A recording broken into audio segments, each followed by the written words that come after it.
अब हम आपको जो डिवोशनल डॉक्यूमेंट्री की जो दूसरी डॉक्यूमेंट्री है, उसमें हम आपको एक ऐसी शक्ति से मिलवाएंगे जिनसे मिलते ही आपके तार सीधे ईश्वर से जुड़ जाएंगे। तो देखिए ये कौन सी शक्ति है और कैसे जुड़ेंगे आपके तार, पहले ये देख लीजिए।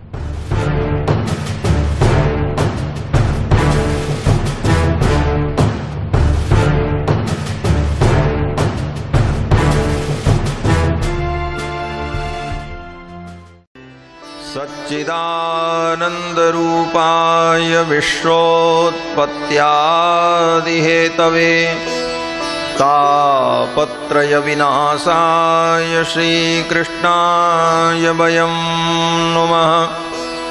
वसुदेवसुतं देवं कंसचाणूरमर्दनं देवकी परमानंदं कृष्णं वंदे जगत। चिंता और परेशानियां सिर्फ मनुष्य को ही नहीं बल्कि भगवान को भी होती हैं। मनुष्य को चिंता रहती है कि उसका दुख कैसे दूर हो, और भगवान को चिंता रहती है कि वो मनुष्य का दुख कैसे दूर करें। क्षीर सागर में शेष शैया पर लेटे भगवान श्री हरि विष्णु को यही दुख रहता है कि धरती पर मनुष्य दुखी है। इसीलिए जब तब वे हर युग में मानव रूप में पृथ्वी पर अवतार लेते हैं, ये सोचकर कि किसी तरह वो मनुष्यों को ऐसा रास्ता बता दें जिस पर चलकर उनके जीवन के सारे दुखों का अंत हो जाए। लेकिन मनुष्य तो मनुष्य है, वो अपने आप को बहुत ज्ञानी और होशियार समझता है। पृथ्वी पर मानव रूप में अवतार लेने वाले भगवान को वो पहचान ही नहीं पाता, फिर भगवान की बताई गई बात को क्यों मानेगा। यही कारण है कि धरती पर रहने वाला प्राणी जब तक शरीर में प्राण रहता है तब तक दुखी ही रहता है, जबकि भगवान पृथ्वी पर मानव रूप में अवतार ही इसलिए लेते हैं ताकि वो मनुष्यों के जीवन में मिलने वाले दुख से उबरने का रास्ता बता सकें। भगवान रास्ता बताने तो आते हैं, लेकिन मानव रूप में आने के कारण उनकी बताई बात पर मनुष्य विश्वास नहीं करता। जब वो मानव रूपी भगवान पर विश्वास ही नहीं करेगा, तब फिर उनकी बताई बात कहाँ मानने वाला। ऐसे में भगवान भी कहाँ चुप बैठने वाले हैं। वो बार बार पृथ्वी पर मनुष्य रूप में जन्म लेकर मानव को वैकुंठ धाम ले जाने की सोचते हैं, लेकिन मानव फिर भी उनकी बात नहीं मानता और दुखी होता रहता है। और मनुष्य को दुखी देखकर भगवान दुखी होते रहते हैं। भगवान दुखी हैं, ये बात या तो लक्ष्मी जी जानती हैं या फिर शेष जी, जिनकी शैया पर भगवान विश्राम करते हैं। वैसे भी शेष जी ही भगवान के सबसे निकट हैं और वो सदा भगवान की सेवा में रहते हैं। इसीलिए शेष जी से भगवान के मन की कोई बात नहीं छिपती। तभी जब जब मनुष्य रूप में भगवान पृथ्वी पर अवतार लेते हैं तो वो कभी लक्ष्मण तो कभी बलराम के रूप में आ जाते हैं। भगवान रामानुज ने त्रेता युग में भगवान का कैंकर्य किया और उस कैंकर्य में लक्ष्मण जी को कुछ कमी महसूस हुई। क्या कमी? बोले कैंकर्य भगवान की सेवा इसलिए है कि भगवान प्रसन्न हो, और भगवान त्रेता युग में बड़े भाई हैं। कभी कभी भगवान आज्ञा देते हैं तो लक्ष्मण जी को मानना ही पड़ता है, और कभी कभी ऐसी आज्ञा हो जाती है जिस आज्ञा का पालन लक्ष्मण जी को करना पड़ता है और स्वयं राम जी कष्ट पाते। तो लक्ष्मण जी सोचने लगे, मैं तो इनके सुख के लिए हूं, लेकिन मैं छोटा भाई बनाऊं, ये हमको आज्ञा देते, हमें पालन करना पड़ता। अगर कहीं हम बड़े भाई बने होते तो इनको कोई दुख न होने दे। हम कहते वन में नहीं जाना, चलो अयोध्या में बैठो, लेकिन बड़े तो ये। तो भगवान ने कहा चिंता मत करो, आने वाले युग में मैं तुमको ही बड़ा भाई बना दूंगा। इसीलिए रामानुज जो लक्ष्मण हैं त्रेता द्वापर युग में बड़े भाई के रूप में बलराम जी के रूप में प्रकट हुए। तदुपर धृत हल मुशल विशेष। हल और मूसल को धारण करने वाले बलराम। लेकिन इस बार कहानी में थोड़ा बदलाव किया गया था। इस बार भगवान विष्णु के साथ वो धरती पर नहीं जाने वाले थे, बल्कि वो अकेले ही धरती पर अवतार लेने जा रहे थे। लेकिन इस बार शेष जी ने धरती पर अकेले जाने से पहले भगवान विष्णु से 2 विभूतियां मांगी। पहली लीला विभूति और दूसरी नित्य विभूति। भगवान से आज्ञा लेकर शेष जी पृथ्वी पर अवतार लेने के लिए चल दिए। उधर भगवान विष्णु ने पहले से ही अपनी माया से शेष जी के पृथ्वी पर अवतार लेने की सारी भूमिका रच चुके थे कि 7 दीपों वाली इस पृथ्वी को पवित्र करने के लिए भगवान शेष ने 7 रूप धारण किया। सतयुग में शेष रूप, त्रेता में लक्ष्मण के रूप में, द्वापर में बलराम जी के रूप में, और व्याकरण शास्त्र को सुव्यवस्थित करने के लिए पतंजलि के रूप में, और फिर इस कलयुग में श्री षटकोप स्वामी को आश्रय देने के लिए तिंत्रणी वृक्ष के रूप में, और फिर भगवत पाद रामानुजाचार्य के रूप में, और फिर रामानुजाचार्य के अवतार काल के लगभग 250 वर्ष बाद पुनः रामानुज स्वामी का अपरावतार हुआ श्री बर्बर मुनि के रूप में। इस प्रकार 7 रूपों में अवतरित होकर के सप्तद्वीपा बसुमती को पवित्र किया है भगवत पाद श्री रामानुजाचार्य ने। दक्षिण भारत के चेन्नई प्रांत में श्री भूतपुरी नाम का एक छोटा सा गांव है, जहां विद्वान ब्राह्मण केशव याज्ञिक अपनी पत्नी के साथ रहते थे। लेकिन विवाह के कई वर्ष बीत जाने के बाद भी उनके यहाँ कोई संतान नहीं थी। इसीलिए उन्होंने भगवान श्री हरि विष्णु से प्रार्थना करते हुए पुत्र कामेष्टि यज्ञ का अनुष्ठान करवाया। यज्ञ के ठीक 10 महीने बाद उनके घर एक सुंदर से बालक का जन्म हुआ, जिसका नाम उस बालक के मामा ने रखा रामानुज। बालक रामानुज कोई साधारण बालक तो थे नहीं, बल्कि वो तो साक्षात शेष अवतार थे। रामानुज स्वामी का एक नाम बल है।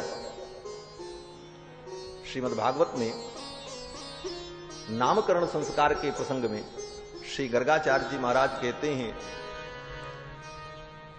अयम ही रोहिणी पुत्रो रमयन् सुहृदो गुणैः आख्यास्यते राम इति बलाधिक्यात् बलम विदुः।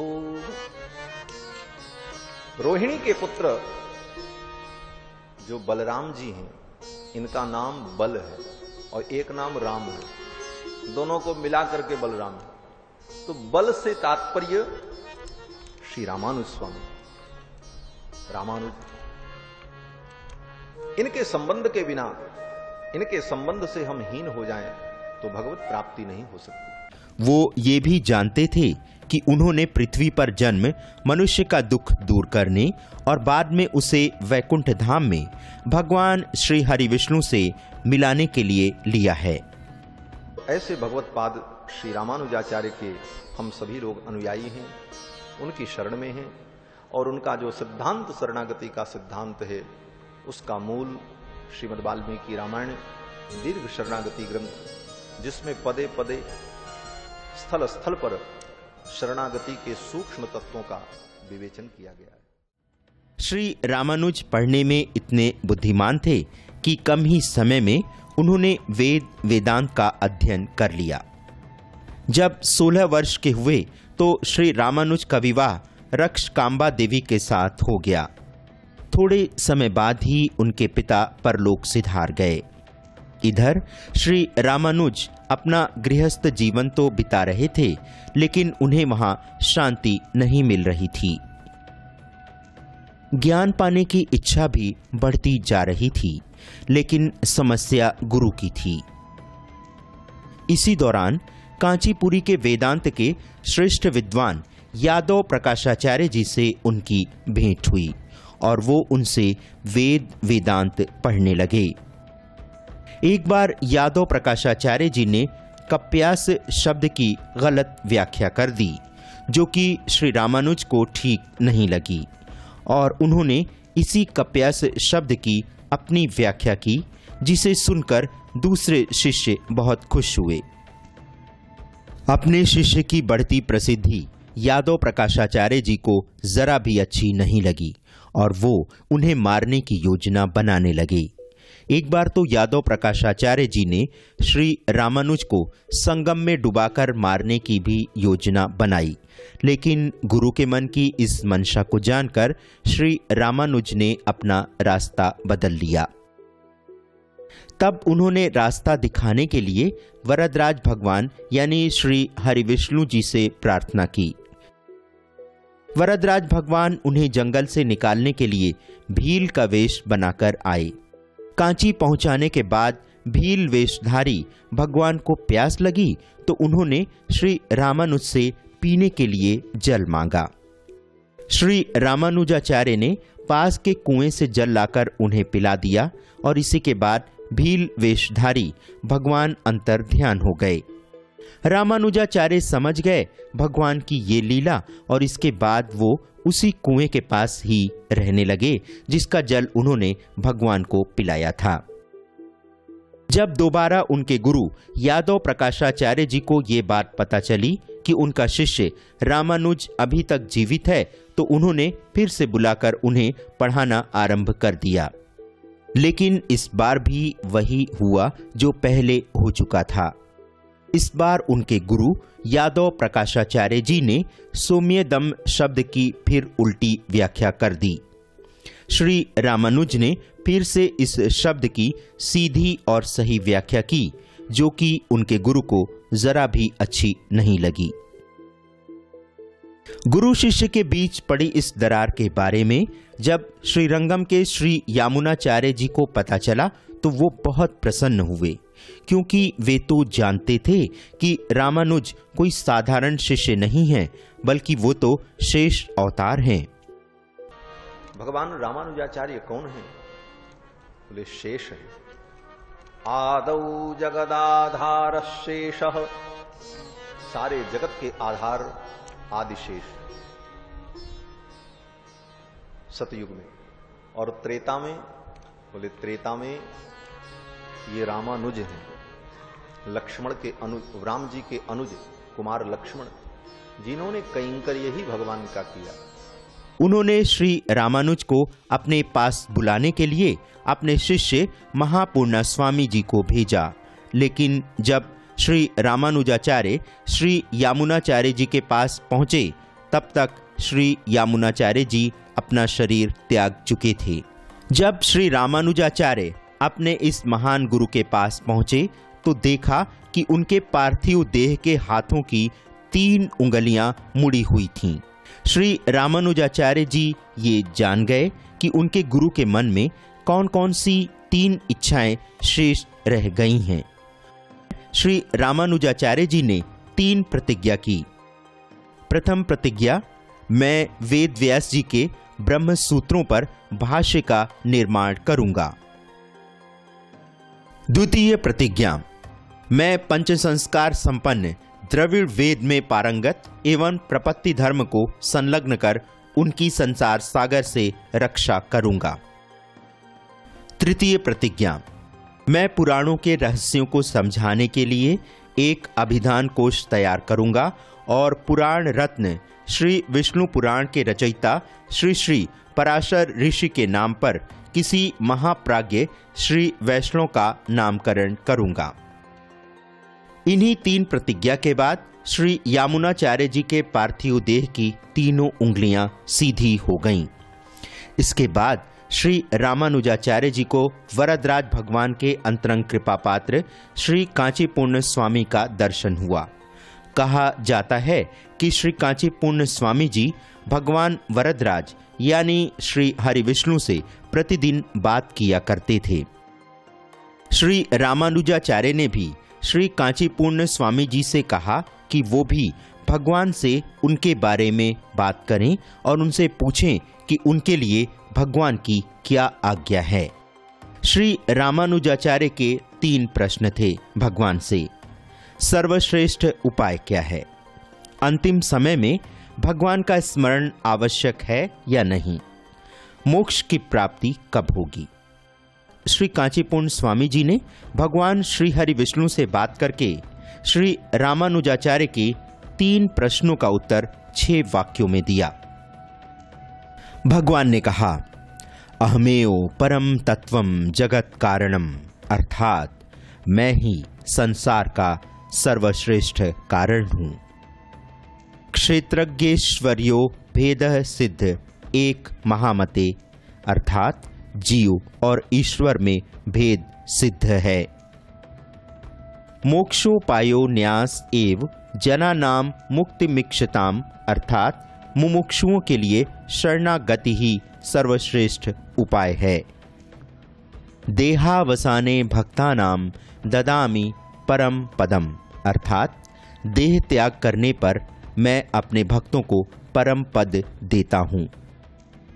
मद्भक्तानाम जनानांच नान्तिम स्मृति ऋष्यते, अर्थात मुझे अपने भक्तों की अंतिम स्मृति की अपेक्षा नहीं रहती, अर्थात अंतिम समय में मनुष्य भगवान का नाम ले या ना ले, इसकी अपेक्षा भगवान नहीं करते हैं। पूर्णाचार्यम महात्मानम समाश्रय गुणान्वितम, अर्थात श्री रामानुज श्री महापूर्णाचार्य का समाश्रयण करें। और बिना रामानुज के संबंध के भगवान की प्राप्ति नहीं हो सकती।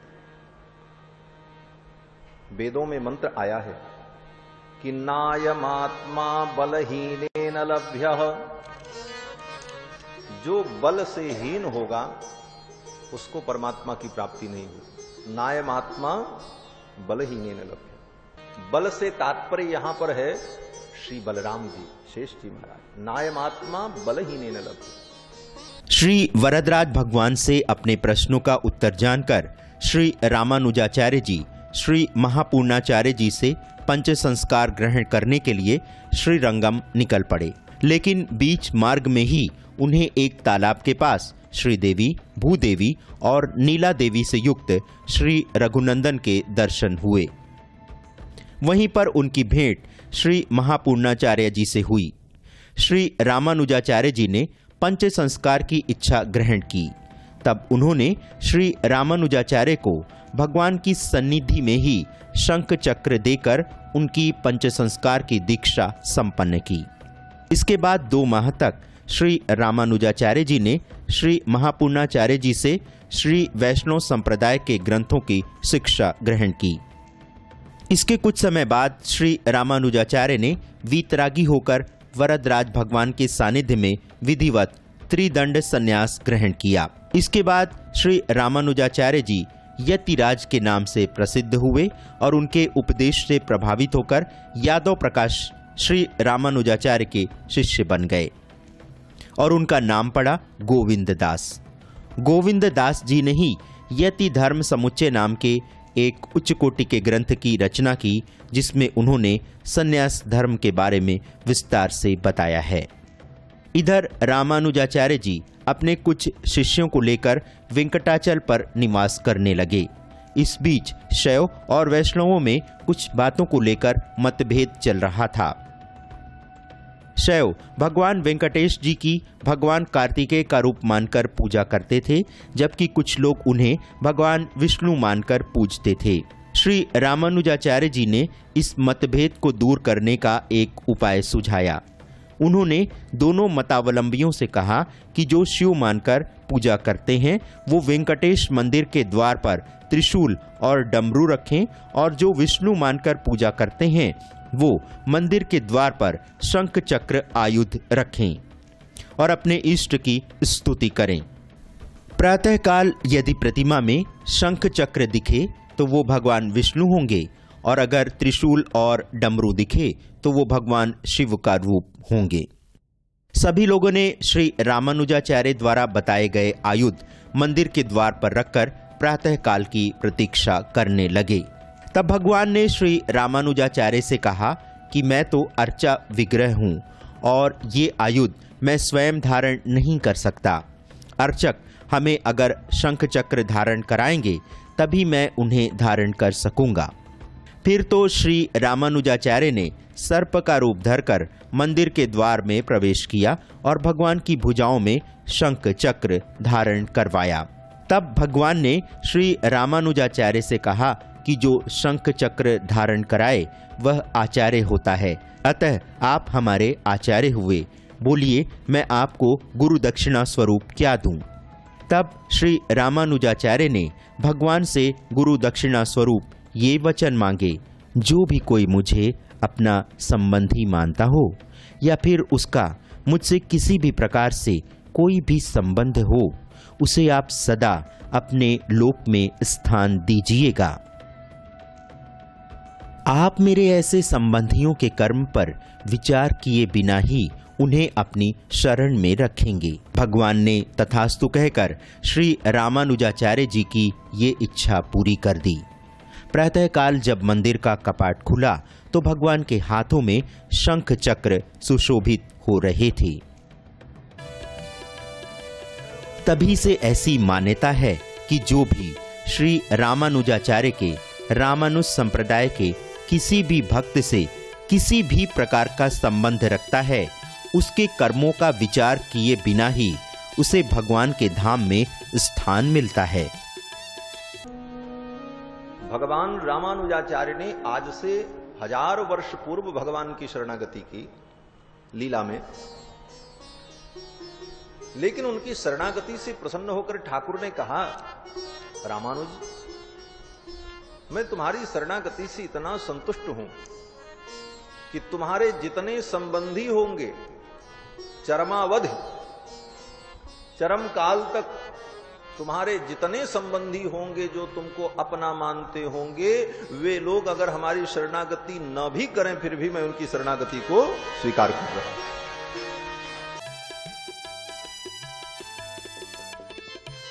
तो अगर भगवान से मिलने की राह पर आप भी आगे बढ़ना चाहते हैं तो श्री रामानुज संप्रदाय में बताए गए उपदेश को कंठस्थ करें, क्योंकि इस संप्रदाय से संबंध रखते ही भगवान से मिलने की गारंटी मिल जाती है। अखंड मंथन के लिए अखंड मंथन संवाददाता शिल्पी अग्रवाल के साथ शेखर त्रिपाठी की रिपोर्ट।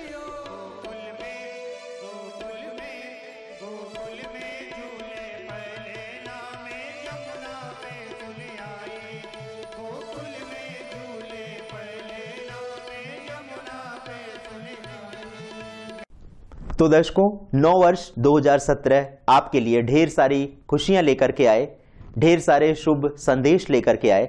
इसी शुभकामना के साथ आज के अखंड मंथन में बस इतना ही। आप कल के अखंड मंथन में क्या देखने वाले हैं, इसके लिए आप हमारा ये प्रोमो देखिए और तब तक के लिए, कल तक के लिए हमें अनुमति दें। नमस्कार।